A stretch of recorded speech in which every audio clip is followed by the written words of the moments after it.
बैरागी सन्यासी से बड़े तन पर छार लगावे हैं।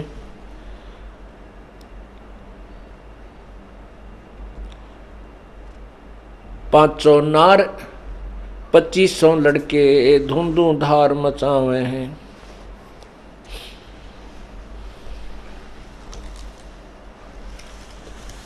परमात्मा क्या बताना चाहते हैं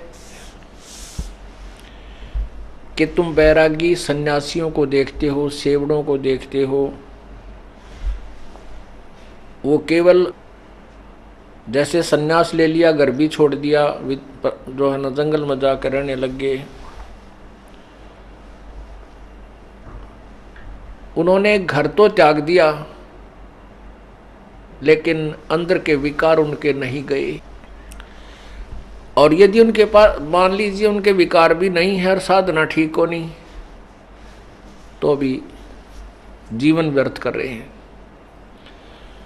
क्या बताते हैं? बैरागी सन्यासी से बड़े तन पर छार लगावे हैं और पांचों नार 2500 लड़के धुंधु धार मचावे हैं। पांचों नारी, एक नारी त्याग दीनी 5 नारी गैल वे, पाया न द्वारा मुक्ति का सुखदेव करी बहु सैल वे।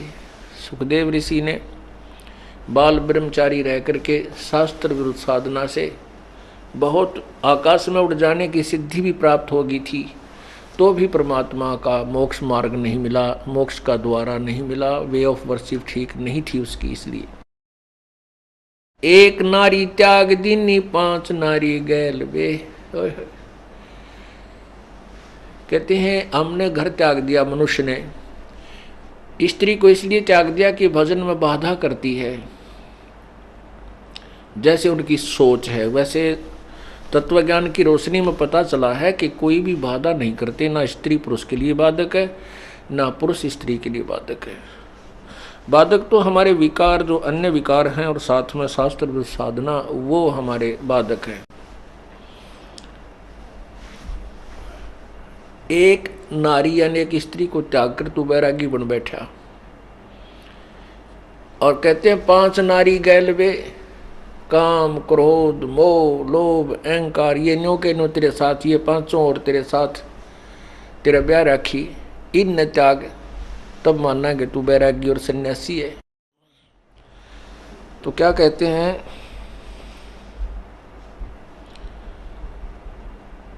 एक समय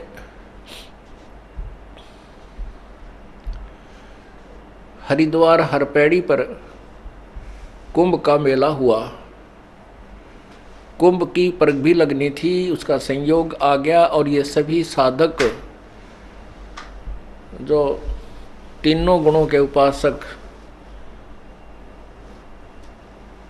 गिरी पुरी औघड़नाथ कनपाड़े वैष्णव नागा और बिना जड़े कितने प्रकार के ये पंथ हैं, ये सारे सभी वहाँ पर स्नान करने के लिए, उस पर भी मैं उस संयोग में स्नान करने के लिए चले गए। वहाँ पर ये अपने अपने समूह में मिल जाते हैं।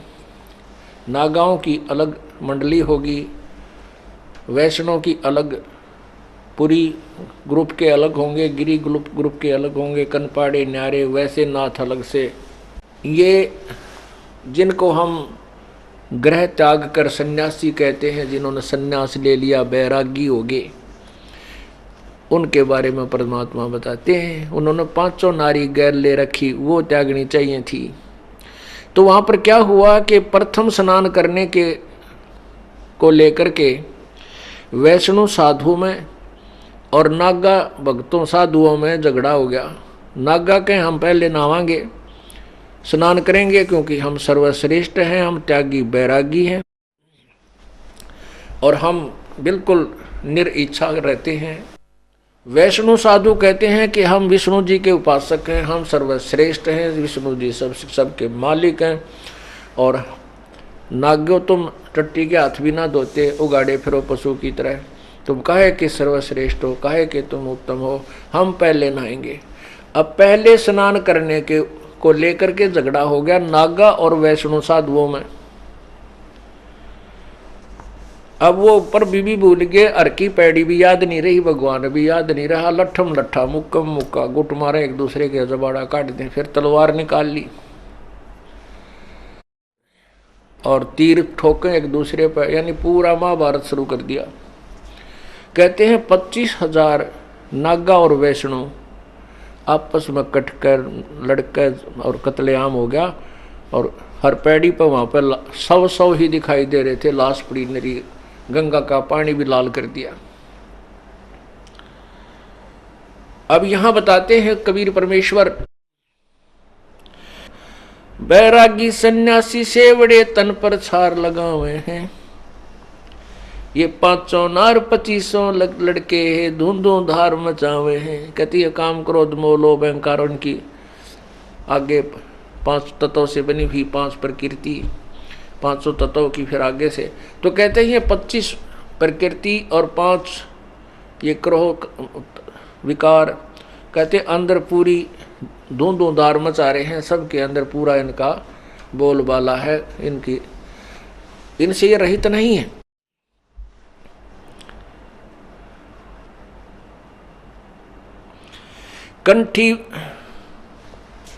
कंठी माला और मृगछाला सिर पे जटा रखावे हैं, ढोलक ताल झालरी पीटे ताना री गावे हैं, यो भी बैदा है बैदे से भेद अलैदा, ये भी बैदा बैदा क्यों जाना, हम सतगुरु बैठे नो जाना।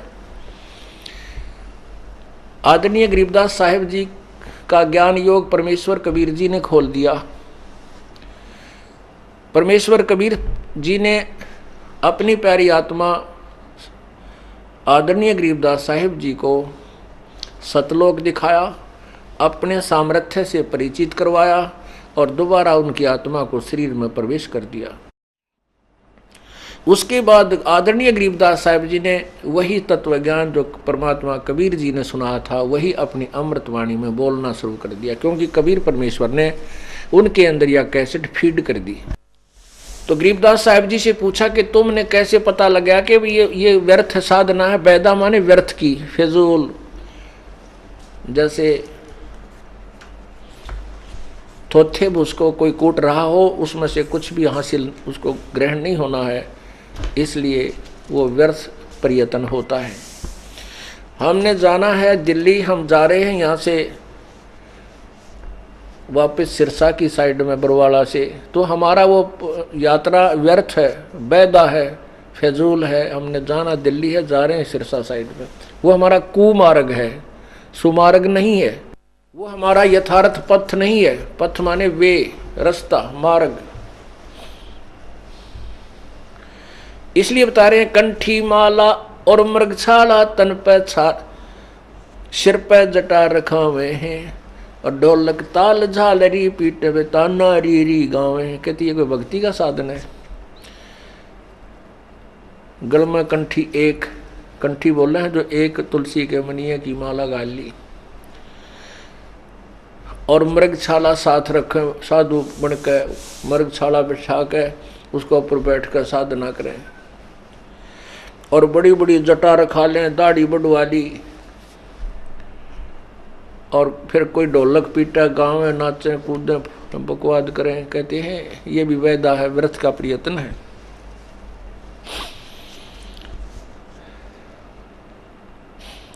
तन के योगी मन के भोगी, गुल्लर पेट पड़ावे हैं, गुजबीरज का मरम न जाना, ये भद्र भेख बनावे हैं। यो भी बैदा है बैदे से भेद अलैदा, यो भी बैदा बैदा क्यों जाना, हम सतगुरु बैठे नो जाना। अब गरीबदास जी महाराज कहते हैं कि हमने वह सतगुरु मिल गए। कबीर परमेश्वर वो स्वयं ही भगवान हैं, स्वयं ही सतगुरु हैं, स्वयं ही जगत गुरु हैं, तत्वदर्शी संत हैं।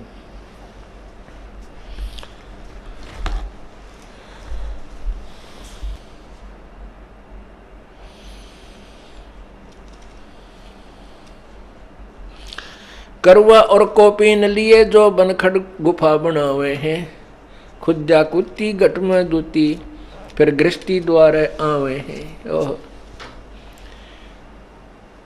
परमात्मा क्या बताना चाहते हैं कि एक तो हाथ में लोटा ले लिया करमंडल, और तन पर केवल एक लंगोट, एक कोपीन, एक कपड़ा पर्दे पर बांध लिया और बाकी शरीर नगन।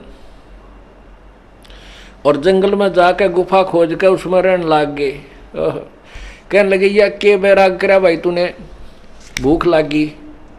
भूख ने एक दिन रोक लेगा, ज़्यादा से ज़्यादा एक रात भी रोक लेगा। अगले दिन फिर अगले दिन उठा गया लठ और ले का वो लोट करमंडल, और फिर चला गांव में नगर में भीख मांगने के लिए, भिक्षा लेने के लिए। कहते फिर गृहस्थी का द्वारा आना पड़ा, फिर घर के छोड़ा तूने।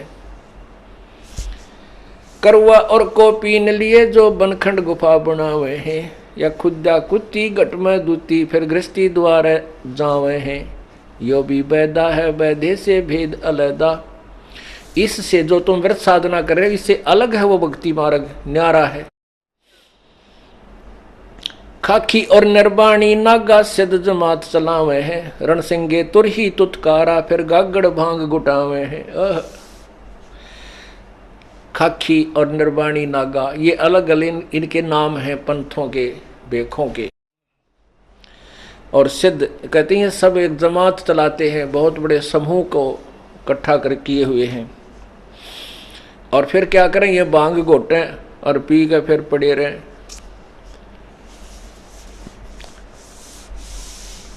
पुण्यात्माओं, इस काल ने इतना भ्रमित कर दिया मानो इस प्राणी को कि इस तरह डले कितने डवा लो, कठिन से कठिन परिश्रम करवा लो, लेकिन सतभक्ति हो मन करे को नहीं। अब आप परमात्मा ने हमें वो साधना बताई है जो ओरिजिनल यथार्थ है, सब सदग्रंथों में प्रमाण है। और जिन महापुरुषों ने भगवान पाया उन्होंने यही साधना की है।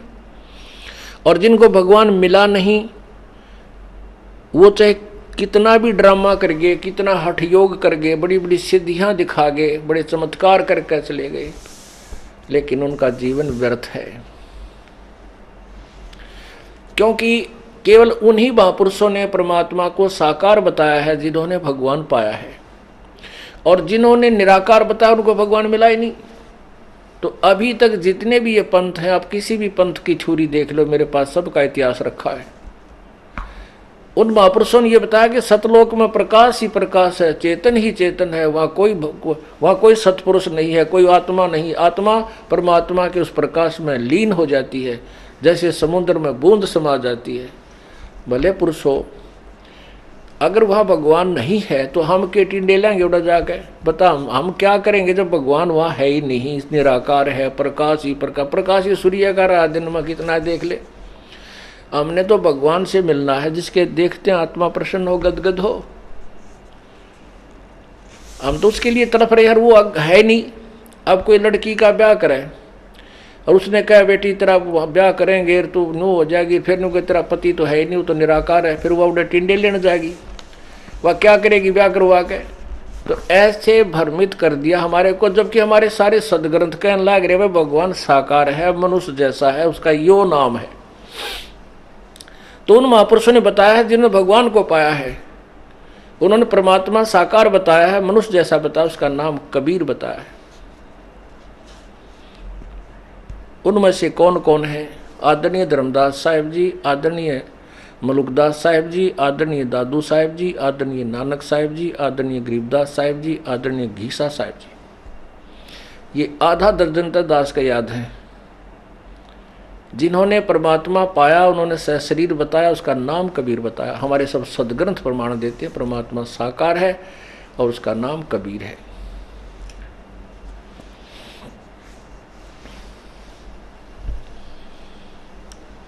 तो क्या बताते हैं?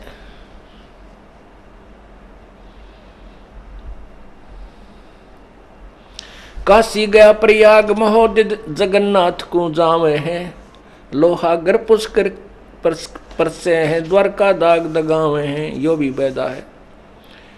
तीर तुपक तलवार कटारी जमधड़ जोर बदावे हैं, हर पैड़ी हर हेत न जाना वाजा तेग चलावे हैं। ये जो 25,000 नागा और वैष्णो आपस में लड़के कट कर मर गए, कत्लेआम कर दिया, उनके विषय में बता रहे हैं। तीर तुपक तलवार कटारी जमधड़ जोर बंधावे हैं, हर पैड़ी हर हेत न जाना वाजा तेग चलावे हैं। काटे शीस नहीं दिल करुणा वो जग में साध कमावे हैं। जो जन उनके दर्शन को जावे उनको भी नरक पठावे हैं। यो भी बैदा है बैदे से भेद अलैदा, यो भी बैदा बैदा क्यों जाना हम सतगुरु बैठे नो जाना। तीर तुपक तलवार कटारी है, इतने बड़े बड़े छुर्रों को कटारी बोलते ना, सीधे गोदे एक दूसरे में। वो तो कसाई थे, राक्षस थे, डाकू थे, उनको हम संत कहा करते थे, उनको सन्यासी कहते थे।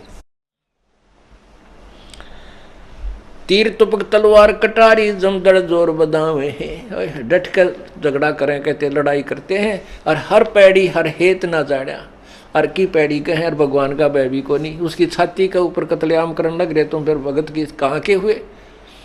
उनको हर की पैड़ी नाम भी क्यों रखा तुमने, जब वहाँ भगवान है ही नहीं।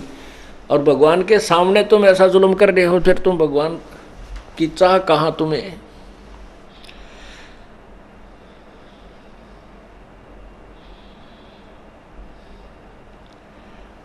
फिर बताते हैं काटे शीस नहीं दिल करुणा, करुणा माने दया।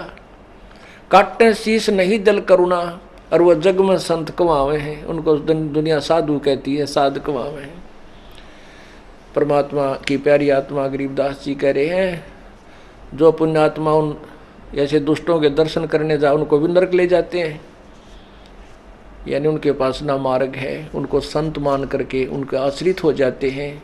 फिर जैसी भी साधना बताते हैं भोली आत्मा आँख मीच के करती रहती हैं, क्योंकि भगवान के चाहने वाली आत्माएं ब्लाइंड फेथ करती हैं। और परमात्मा के पाने का एक यही तरीका है कि जब आपको परमात्मा की चाह हो और संत आपको मिल जाए, आपका उसके ऊपर ब्लाइंड फेथ होना चाहिए, अंधविश्वास। अंधविश्वास का तात्पर्य ये नहीं होता कि गलत साधना करना, नहीं, यानी पूर्ण विश्वास को ब्लाइंड फेथ कहते हैं। अब हर संत भगत का एक नियम होता है कि वो संत के साथ ज़्यादा जो है वाद विवाद नहीं करता, उसकी आत्मा नहीं मानती कि गुरुजी रुष्ट ना हो जाए, तेरी भक्ति ना बिगड़ जाए। नियम तो ये सही है, लेकिन इस भावना का और इस नियम का उन नकली संतों ने दुरुपयोग कर दिया, नाजायज फायदा उठाया। और भोली आत्मा चुप करके जो गुरुजी बताएं वही मानना, ठीक कह रहे हैं भाई, ये वाद विवाद का विषय नहीं, भक्ति तो श्रद्धा से करनी होती है, विश्वास का विषय है। अरे विश्वास भी तो जब हो ना, श्रद्धा भी जब ही बनेगी जब सही ठीक ठिकाना श्रद्धा बनाओगे और उसकी फिर पूजा करोगे तो लाभ मिलेगा। जैसे कई क्या कहते हैं भी भगवान पाना तो विश्वास की बात है, विश्वास कर लो भगवान मिल जाएगा। चाहे किसी पर कहते हैं, चाहे पत्थर पर विश्वास कर लो वो भी भगवान बन जाएगा। कमाल की बात कर देते हैं, कति बालकों वाली बात कर रखी है। बात तो ठीक है, विश्वास बिना भक्ति नहीं हो सकती, विश्वास बिना भगवान नहीं मिल सकता। लेकिन विश्वास किस पर करना चाहिए? अब जोटे पर विश्वास कर ले, क्या दूध देगा और उन्हें खूब बाखर खुआवे, बिनोड़े गिरे, वो कुछ भी ना दे, वो तो कुआ दे ही और तोड़ देगा किसी दिन। तो हमने भैंस लेनी पड़े या गाय लें और फिर वो नए दूध होगी हो, ब्यागी हो, फिर उसको अच्छी तरह उसको खुराक खिलावा, चारा खिलावा, उसकी सेवा करें तो दूध वो देगी। विश्वास भी उसी चीज़ पर करे जो विश्वास जिससे वो वस्तु प्राप्त होनी। जैसे बबूल बो के कीकर का बीज बीज के और उस पर आम का विश्वास करके उसकी सेवा करें जाए, वो पूजा करने ते बबूल बड़ी तो हो जाएगी उसकी सिंचाई करने से, लेकिन वो आम नहीं लगेंगे। उसके आम का बीज बीज जाए, पूरी वेरीफाई करके कि वो आम का बीज है, और उस आम के बीज को बीज के फिर उसकी पूरी सच्ची श्रद्धा से और पूरे विश्वास से कि इस पर आम लगेंगे, उसकी सच्चाई करें तो फिर लगेंगे। आम के बीज ने बीज के फिर विश्वास करे अटल और सेवा करे पूरी जो उसकी बता रखी है, फिर समय आने पर उसको फल लगेंगे। ऐसे ही सत्य नाम यानी सच्चे नाम का जाप करे, पूरे संत से लेकर पूरी मर्यादा में रहते हुए पूरे ज्ञान से परिचित होकर के, और फिर पूर्ण विश्वास से भक्ति करे, फिर देखो क्यों ना फल मिलेगा। क्यों, कैसे नहीं भगवान मिलेगा? मिलेगा विश्वास से। अब नकली नाम दे रखे हैं, बबूल का बीज दे रखा है, उस पर विश्वास करें बैठे भगत। अब 40-40 साल अपनी बर्बाद जिंदगी करके वापस यहाँ आ रहे हैं, रो रहे हैं उस गए हुए समय को और कोस रहे उन अज्ञानियों को जिन्होंने जीवन बर्बाद कर दिया, उन संतों ने।